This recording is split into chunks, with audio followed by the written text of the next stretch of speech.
This is Jeff with Shout Out Minnesota, and we are here with... Hey everybody, I'm Kristian Bush. Kristian, thank you for joining us today. We have a great show tonight lined up. St. Croix Casino, Turtle Lake. I want your thoughts about what to expect tonight. I have no idea what to expect tonight because I don't think we've ever played here before. But sometimes, by the reach of Sugarland and the reach of the radio, I think there's going to be a bunch of people that might come out to hear Trailer Hitch this evening. Okay. A bunch of people that come out to hear some Sugarland songs. And from what I can tell on social media, a bunch of people that have bought my new record, which is extremely exciting. Yeah, you're pretty active on social media, which I noticed, which is great. The fans love that. What do you think about social media as far as promoting and your music and be able to connect with fans? I think that the fan is what actually puts they're the receiver when you're throwing the ball. It doesn't work as to write songs, to record music, to perform music without a listener. So they are the most important thing. And so I try to imagine what I would want as a fan, right? Like today I got on Apple Music, right? How about that plug? And, I just joined. And it said, best Irish boy band. And I was like, what in the world? It was U2. But that's how they described themselves. And I was like, that's awesome. Okay, I liked you, but I love you more now. So all the things that you want from your favorite band, I want to think about what that is and then try to provide that as the artist. Okay. All right. As an artist, you've been around for a long time. Can we give a little background on how you got started into the industry? In 4 sentences, I was the product of a Japanese musical experiment of learning music about the time your brain learns language. So I was in the pilot program when it first came from Japan, and so I learned music like someone would learn English, and I use it to communicate. And then I grew up recording music. I made my first album when I was 13. And they were terrible until very recently. I've made a lot of albums. That was a joke. You can laugh at any time. No, really, I got my first record deal right out of college when I was 22 and a rock band. And then I got my second big record deal 10 years later. I started a country band,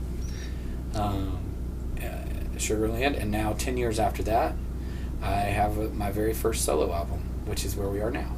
All right, can we talk about that a little bit? Sure. All right. Southern Gravity. So Southern Gravity is the title of my newest and only solo album. So if you type my name into the interwebs anywhere, it'll likely spit up the word Southern Gravity. And hopefully you get curious enough and you go in and you listen to it and then you want to buy it. The first single off of it was called Trailer Hitch, which is this kind of funny song about giving all of your stuff away. Everybody on the direct down something used to be way down. Everybody tries to get it going like this. You can't take it with you when you go. Never seen a house with a trailer. Never seen a house with a trailer. Great groove. And in a lot of ways, it's the first time that a lot of country fans have ever really heard my voice. So, until very recently, I think maybe there have been all sorts of weird things said about me, like I'm the luckiest man in show business, or what does that guy do, or and I don't wave a flag often, but the rise of Sugarland also coincided with kind of the disappearance of liner notes. So nobody really knows that I wrote all those songs and produced those records. So it's a lot of fun to watch people buy my new album. When they buy Southern Gravity, they hear it and they're like, oh my gosh, it's like Sugarland, except you're singing. And that's the truth. I was going to get into that too, because you do a lot of producing, and you do a lot of songwriting, and in fact you've won awards for that as well. Man, it's amazing the amount of songs that you have written, and not just for Sugarland, but for other artists as well. What kind of feeling do you get when you able to produce a song or to write a song that even somebody else records?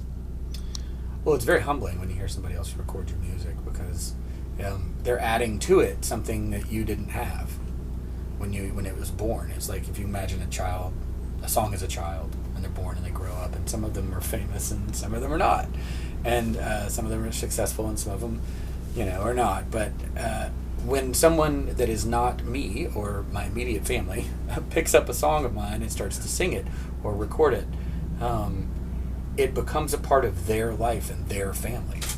It becomes their story. And as a songwriter, that's what you want the most. You want to be telling a story that's not necessarily about me. I want it to kind of be about you. And at that moment, it shines the brightest when it's sung by somebody else. It's easier to see that the story's not really about me. Right.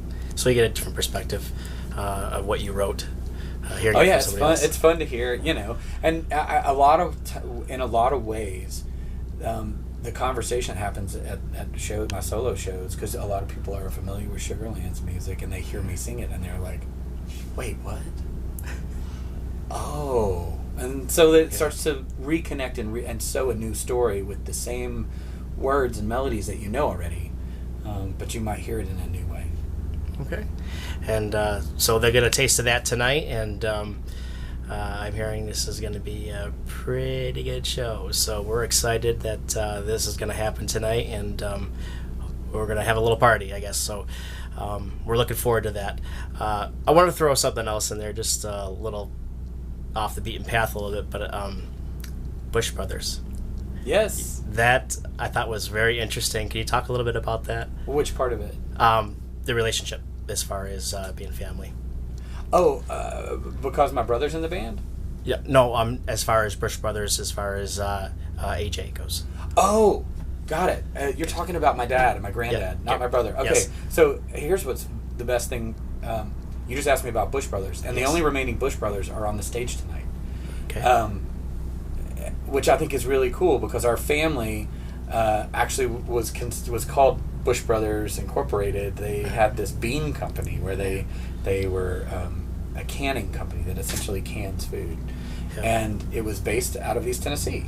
And it was my granddad ran it, and my great granddad owned it, and it just didn't pass to my generation. They sold it when I was about 10. So my brother and I are ironically the last Bush Brothers, but the first ones to not be working in the family business.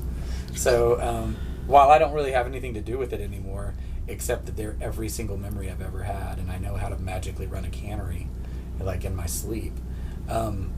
It's really fantastic to try to convince my kids that the family business is food, and they keep thinking that it's music. I just found that very interesting. But back to your brother, as far as the music goes, you talk a little bit about that, your relationship with your brothers. Well, you asked me about the Bush Brothers. I was right, like, how do you know about the music we're making? So it kind of goes. I was like, who told you? My mother dared us to make a record when we were younger, and we never really picked up on the dare. And we started, I guess, a couple years ago, 3-4 years ago, just toying around with it while we were on tour with Sugarland, because Brandon plays. He was in Train for a long time, a rock band, and then they went on a break, and he ended up touring with us in Sugarland. And I keep telling people we have better catering, so he ended up staying because of the food. But Brandon he's the most talented guy I know. I don't make records without him. He co-wrote Trailer Hitch with me. Oh, that's great. He's just an amazing performer, an amazing human being, and I'm lucky enough to be his brother.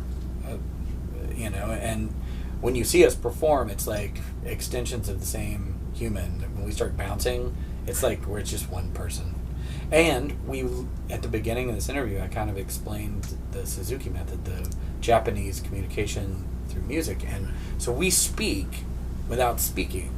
We can talk, and at the same time be playing and have two conversations going on. Wow, that's amazing. It's cool.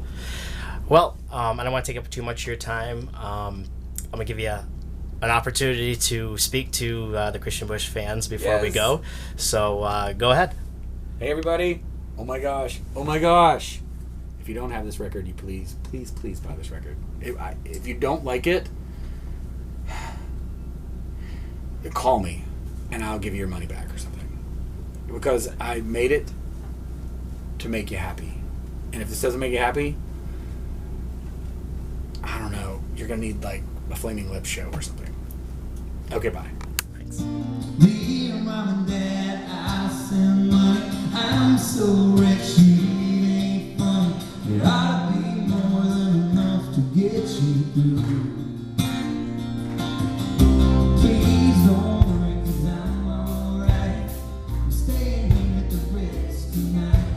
What do you know, we made our dreams come true.